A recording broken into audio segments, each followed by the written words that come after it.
நம்ம மதுரையில world class green screen and sound proof recording ஸ்டுடியோவோட editing work, dubbing work, digital content creation, branding, digital மார்க்கெட்டிங்னு எல்லாமே ஒரே இடத்துல. EL digitals private limited, KK Nagar, Madurai. வணக்கம். திரைக்கதைன்னா திரைக்கதை வசனம் அப்படி இல்லைங்க. சினிமா பார்க்கக்கூடிய அந்த திரை பற்றிய ஒரு வரலாறு தான் நம்ம பார்க்க போகிறோம்.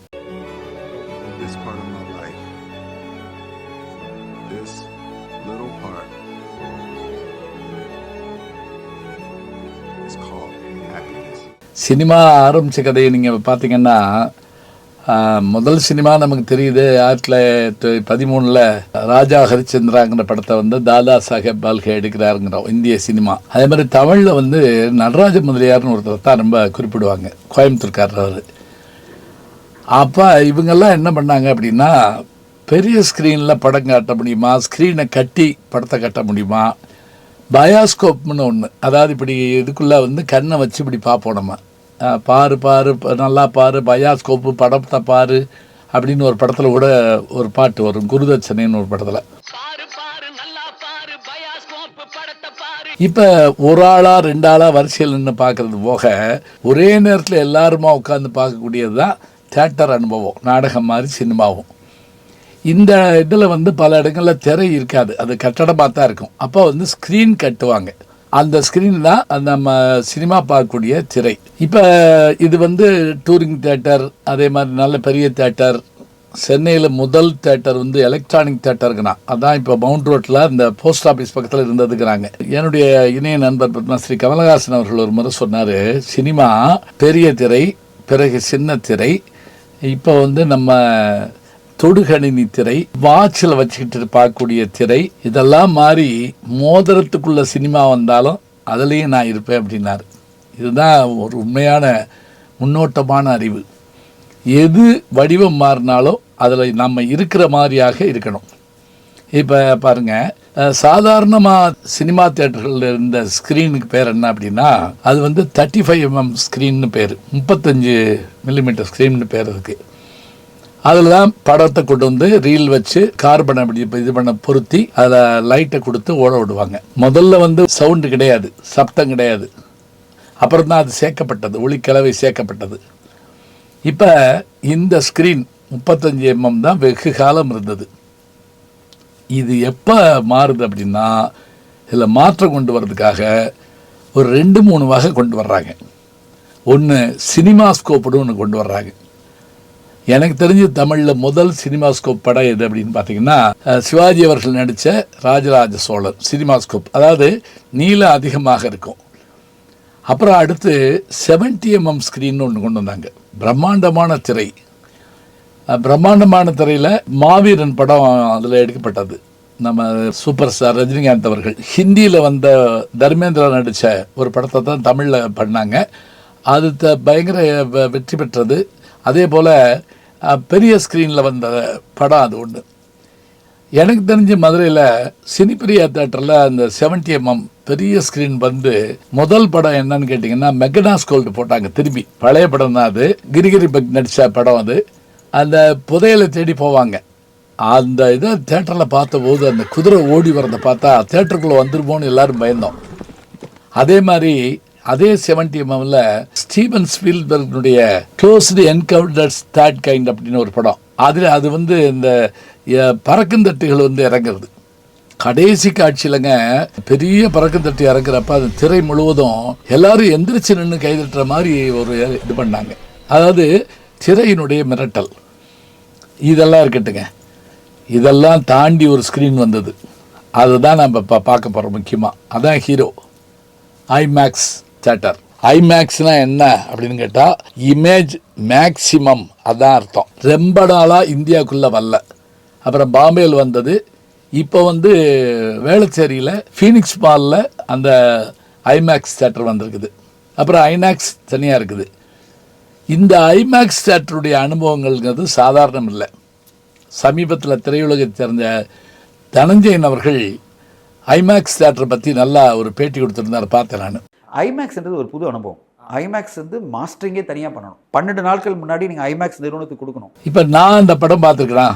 2003 அமெரிக்காவுக்கு போயிருந்தப்ப நார்த் கரோலினா ஸ்டேட்டுக்கு தமிழ் நிகழ்ச்சி கூப்பிட்டு போயிருந்தாங்க. அப்போ இந்த தேட்டர் அனுபவத்துக்காக நீங்கள் வரணும்னு கூட்டிகிட்டு போனாங்க. நாங்கள் போய் பார்க்க போனோம்.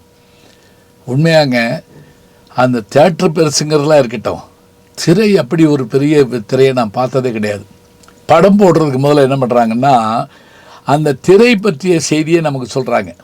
எப்படின்னா, திரைக்கு பின்னாடி லைட்டிங்ஸ் போட்டு இதுக்குள்ளே என்னென்ன இருக்குன்னு நமக்கு உணர வைக்கிறாங்க. உதாரணமாக இதனுடைய உயரம் எவ்வளவு அப்படின்னா, ஸ்கூல் பஸ் இருக்கு இல்லையா, சாதாரண பஸ்ஸு 3 பஸ்ஸு அடுக்குனா என்ன ஹைட்டோ அந்த ஹைட்டாக 64க்கு மேற்பட்ட சவுண்ட் ஸ்பீக்கர்ஸ் அதுக்குள்ளே இருக்குது. இப்போ உதாரணமாக வில்லனோ கதாநாயகனோ துப்பாக்கியில் சுட்டா அந்த குண்டு நம்மளை தாண்டிட்டு போகிற மாதிரி, காதை உரசிட்டு போகிற மாதிரி இருக்குது. அடிச்சு வீழ்த்துற மாதிரி நம்ம திரைக்குள்ளேயே போகிற மாதிரி இருக்குது. இந்த ஐமேக்ஸ் ஸ்க்ரீன் அப்படிங்கிறது எல்லா இடத்துலையும் பயன்படுத்த முடியுமா? இல்லை, இதை எல்லா இடத்துலையும் பயன்படுத்த முடியாது. அது மட்டும் இல்லை, ஐமேக்ஸுக்காக படம் எடுக்கணுங்கிறாங்க. ஐமேக்ஸ் கேமராவை தனியாக உலகத்திலே 2 கேமரா தான் இருக்குங்கிறாங்க. இதுக்கான டீமே தனியாக வந்து ஒர்க் பண்ணி கொடுப்பாங்கிறாங்க. இன்னொன்று 3 நிமிஷம் மட்டும்தான் இதில் வந்து ஷூட் பண்ண முடியும். அப்படியே 3 நிமிஷமாக தான் அப்படியே ஷூட் பண்ணிக்கிட்டே போகணுன்னு வச்சுக்கோங்களேன். அப்போ இந்த ஐமேக்ஸுங்கிறது எதுக்காக அப்படின்னு கேட்டால், சினிமா பெரிய திரை சின்ன திரை நம்ம கைபேசி வரைக்கும் வந்ததுனால தியேட்டர் நோக்கி மக்கள் வர்றது குறைஞ்சி போச்சு. அப்போ தியேட்டர் நோக்கி வர வைக்கணும்னா என்ன செய்யணும்?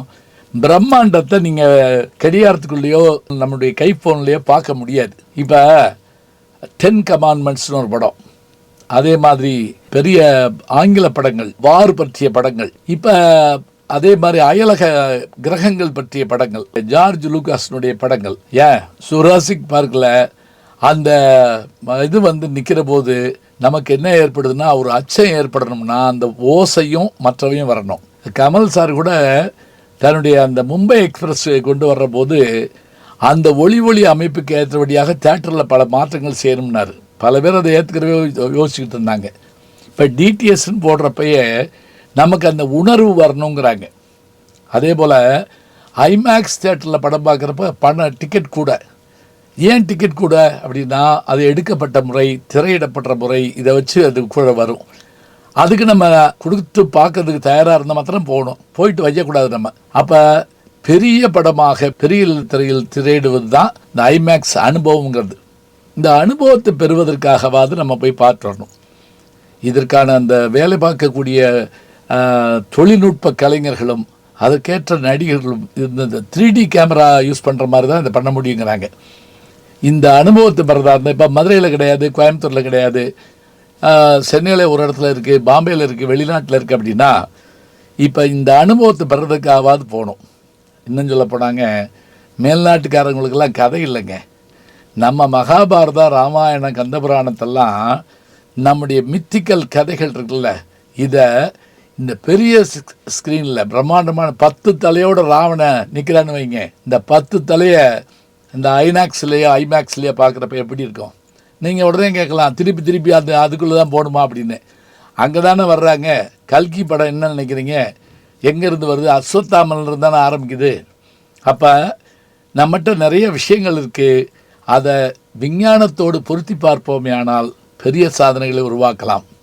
ஐமேக்ஸ் தியேட்டரில் படம் பார்ப்பது என்பது ஒரு நல்ல ரசிகனுக்கு அது ஒரு அனுபவம். அப்போ நினச்சி பாருங்கள், கடிகாரத்தில் பார்க்கலாம், கைபேசியில் பார்க்கலாம், சின்ன திரையில் பார்க்கலாம், பெரிய திரையில் பார்க்கலாம். எல்லாவற்றையும் தாண்டி மிக பிரம்மாண்டமான திரையில் பிரம்மாண்டமான படத்தை நாம் பார்க்க வேண்டுமென்றால் அந்த அனுபவத்தை பெறுவதற்கு அறிவியலோடு நாம் என்ன செய்யணும்? அப்படியே இணைந்து போனால் தான் முடியுங்க. எளிய ரசிகனையும் ஈர்க்கக்கூடிய ஆற்றல் சினிமாவுக்கு இருக்குன்னா அது பிரமிப்புகளால் மட்டுமே செய்து காட்ட முடியும். இந்த அனுபவத்தை ஒரு முறை பெற்று பாருங்கள். ஐமேக்ஸ் உண்மையிலேயே ஒரு ஆச்சரியமான ஒன்று. திரையினுடைய வரலாற்றை நீங்கள் பார்த்தீங்கன்னா இந்த ஆச்சரியத்தை பார்க்கலாம். நல்ல செய்திகளை நாளும் சிந்திப்போம். நாளை சந்திப்போம். நாளும் நல்ல தமிழ் கேட்க முனைவர் ஞானசம்பந்தம் அவர்களின் கேளுங்கள். கண்டிப்பாக கேளுங்க. நான் கேட்டுட்டு இருக்கேன். யூடியூப் சேனலை சேர்ந்து Instagram, Facebook, Twitter, blog, WhatsApp channel என்று அத்தனையிலும் நான் முன்தொடர்ந்து செல்கிறேன், நீங்கள் பின்தொடர்ந்து வாருங்கள்.